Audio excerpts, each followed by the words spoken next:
because that's one of the things that historians feel that it's very difficult for them to do, right, is observation, because they can't go back.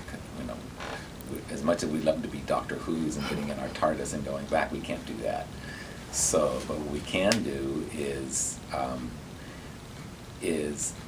using documents, using material objects, using these sorts of things, is getting as close as we can to actually observing the past. But always keep in mind that we are not from the past, which is an important thing that I think that you also wanted to discuss, was that we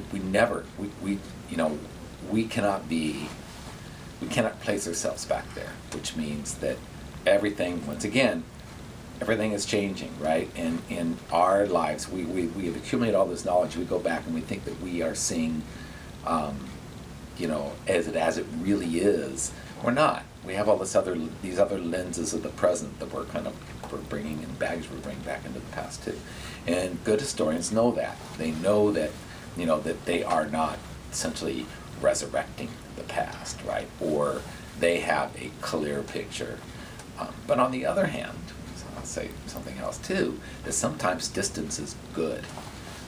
Distance will give you a little better perspective. And sometimes we think, and this is also one of the false assumptions we have, that you always the primary source documents are always the best documents. I would disagree with that. Sometimes it's better to have some perspective on the past. And give you examples, say if, personal example, say my father and my mother were at Pearl Harbor, okay, December 7th. Okay, they have a perspective on Pearl Harbor. Is their perspective better than a historian today writing about Pearl Harbor? I would say no. Yeah, they're a piece of the evidence, right? But just because their remembrances were, from that actual period, that just means that single experience, cloaked by everything else that they were seeing, all the emotions that they were having, everything else, that all factors into what they saw, right? And sometimes emotions will cloud what you see, or that personal experience, or you're, super worried about your family that may be over there and stuff. But a historian can look back and gather all of that evidence and come sometimes to a more clear conclusion to what someone who was actually involved in the middle of this too.